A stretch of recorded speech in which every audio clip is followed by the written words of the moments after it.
My name is Sarah. I'm 32 years old. I've been married to my husband Kevin, who is also 32, for 3 years now.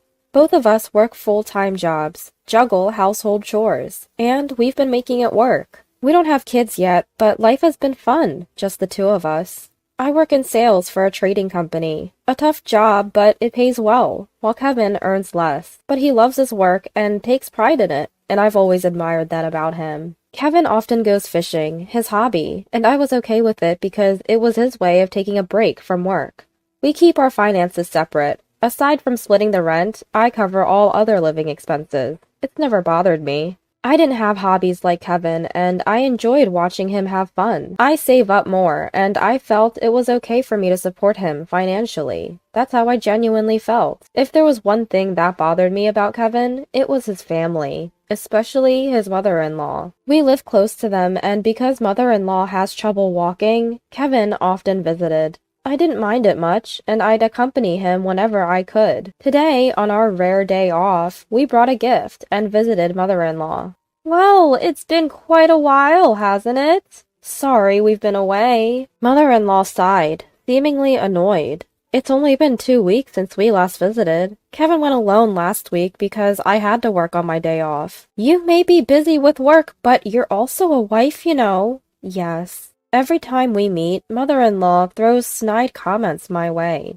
She doesn't like that I earn more than Kevin. A woman should support and stand by her husband, she'd lecture. Mom, enough. We're handling it between us. Well, if you say so. I think mother-in-law, who's been a homemaker her whole life, can't relate to a working woman like me. I'm really sorry about that, Kevin said on our way back home. The constant passive-aggressive comments and lectures were stressful, but Kevin always stood up for me, which made it bearable. Hey, it seems like this month's rent hasn't been paid. Checking my bank account after work, I noticed there was no money. We couldn't make the withdrawal. Usually, Kevin deposits his half after he gets his paycheck, but it seems he forgot this time. I'm a bit short on cash this month. Again? This wasn't the first time. Sometimes he'd buy something and not have enough to cover his half of the rent. Annoyed, I let out a sigh, and Kevin chuckled nervously.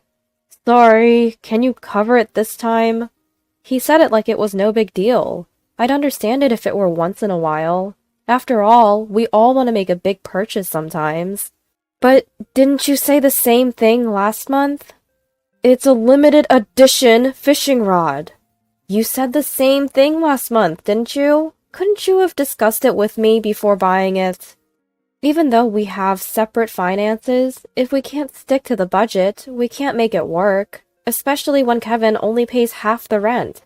If he doesn't even cover that, then I'm left to handle all the living expenses. That's just not fair. Ugh, enough with the nagging. Kevin interrupts me, clearly annoyed, letting out a sigh and furrowing his brows. Nagging? Sure, we've had these kinds of conversations before, but only about shared expenses. I never meddled in how he spends his own money. Why are you always talking about money, Sarah? Are you obsessed? I was genuinely shocked to hear him say that.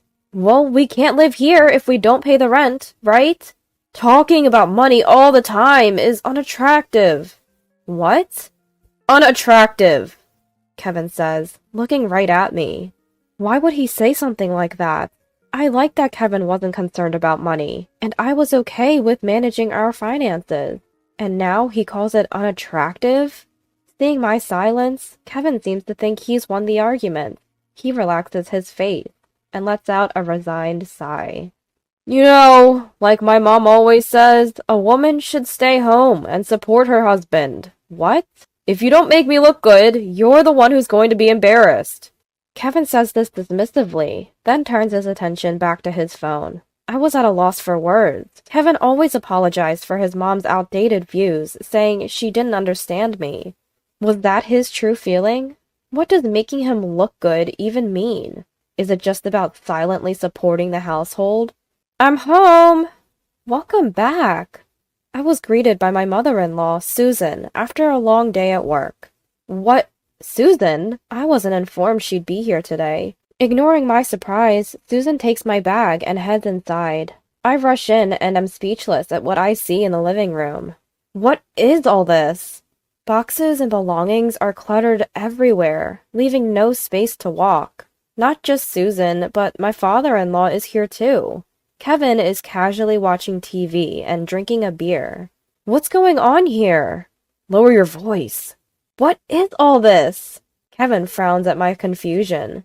My parents moved in today. Moved in? Here? He never mentioned this, not even this morning. Ignoring my shock, Susan is happily unpacking. Wait, I wasn't told about this. My mom's legs are getting worse. It's hard for her to live alone. But we have extra rooms, so it's fine. It'll lessen your burden if my mom lives with us. That's right. I'll help with the chores. It'll be good for you since you're so busy. I guess they never really cared about how I felt. Even if I said no, it seemed like no one would listen. What hurt the most was Kevin's attitude. We had rented a larger house with extra rooms, thinking about our future family, but I never thought our family would grow like this. My life turned into a living hell. My in-laws, father-in-law and mother-in-law, took over the room we had saved for our future kids and acted like they owned the place.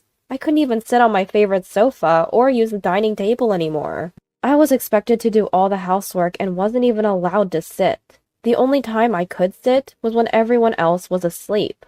Eating leftovers alone, I couldn't help but cry. What am I doing? How did it come to this? When I asked for financial help, they berated me, saying, "You're earning money. Why are you so stingy? Planning to take our pension too?" When I talked to Kevin, he looked visibly annoyed. What's the big deal? Mom is helping with the chores, isn't she? Even the chores were eventually pushed onto me, with complaints about aching legs.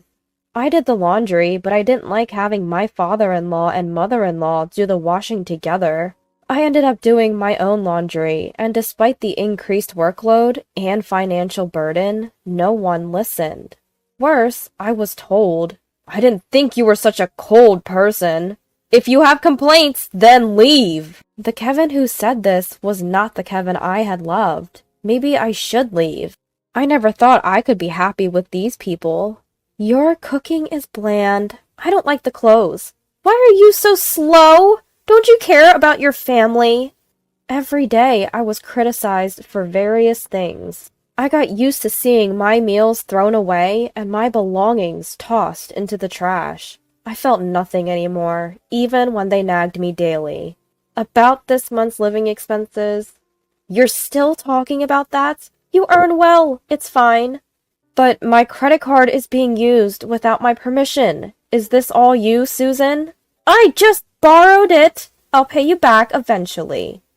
Mother-in-law snorted when I showed her the statement. I don't know what she spent it on, but how could she spend nearly $5,000 in a month? Well, she admitted to the unauthorized use, and there's no way she could deny it with all those brand name items in her room bought with my card. Kevin said nothing, even after seeing this. He stopped doing the chores we used to share and wouldn't even look at me, but I won't let this go on any longer. That's enough. The next day, after hearing that from my lawyer, I took a day off from work and left the house, only to return with a truck. What about work? Mother-in-law, who was home alone, asked curiously. She widened her eyes when she saw me and the people behind me. Sorry, Susan. It might get a bit noisy. What? Who are these people? Please, go ahead. Ignoring mother-in-law, I nodded to the 3 burly men behind me. I led them to my room, bypassing a stunned mother-in-law. Please move everything out of this room. Understood. I watched the movers efficiently pack and carry out my belongings, feeling a sense of relief. Who knew it could be so quick once you make up your mind to leave? Hey, what do you think you're doing? You can't just do this without my permission! My mother-in-law snapped back to reality and started yelling. Ignoring her, she began to make a phone call. Maybe she's calling Kevin, or my father-in-law, or both. I don't really care. By the time they get here, it'll all be over anyway. My mother-in-law tried to stop the movers with her foul language, but she couldn't stop these burly guys. Sorry, this is the last of it. Having moved almost everything out, I finally addressed my ever-nagging mother-in-law. I'm leaving. What? Could you please give this to Kevin?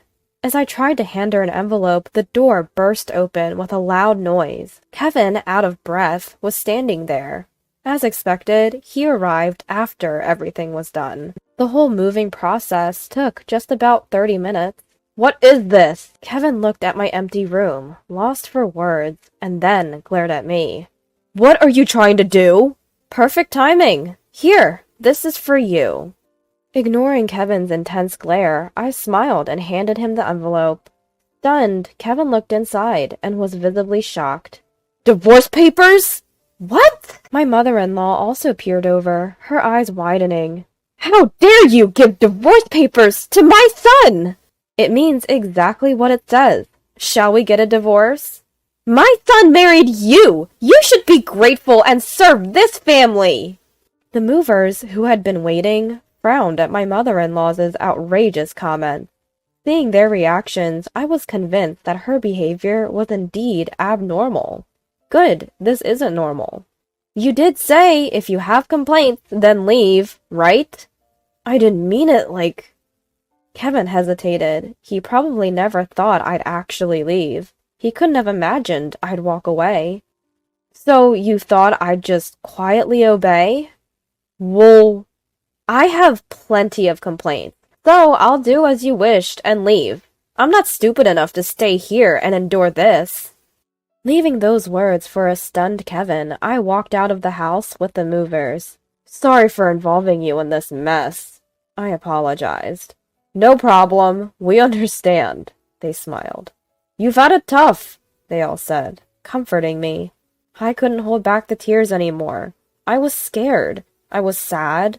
I was frustrated. But I managed to leave. I felt proud of myself for that. Later, I formally filed for divorce through my lawyer. If you have complaints, then leave.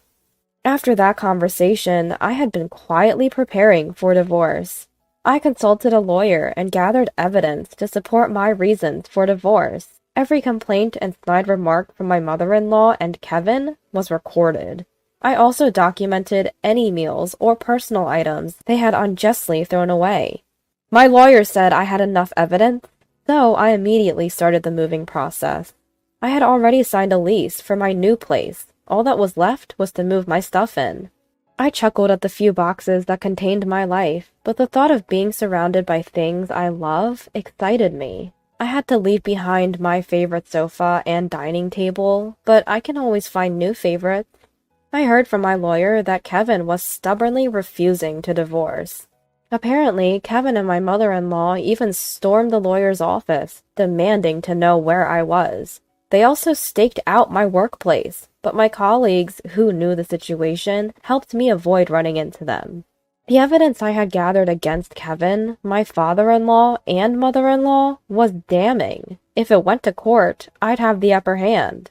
Kevin finally agreed to the divorce when he realized how expensive a court battle would be. I also demanded repayment from my mother-in-law, not just for the alimony, but also for the money she had spent. She blustered about demanding money from me, but backed down when I mentioned I had evidence of her unauthorized use of my credit card. Family, huh? But her idea of family only included Kevin, my father-in-law, and herself. Did she forget how she'd always left me out? The word family, which she only used when it suited her, made me nauseous. After the divorce was finalized and the alimony paid, Kevin and his family moved away like they were fleeing. Their bad reputation had spread in the neighborhood, making it uncomfortable for them to stay. Plus, they couldn't afford the rent on Kevin's salary alone.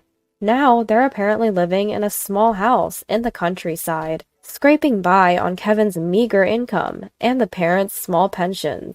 I'm miserable without money. Won't you come back? Kevin has emailed me multiple times, but I've blocked him without even reading the full messages. As for me, I'm surrounded by things I love, doing a job I enjoy, and living a happy life. No one's throwing my stuff away anymore. No more worrying about complaints. Life is good. Now there's someone at work who's caught my eye. We're both busy, but he's a kind person who says we can take things at our own pace. He knows about my past failures, and has told me he'll wait until I'm ready to trust again. We both want a life where we're independent, but supportive of each other. That's the life I plan to live with him from now on.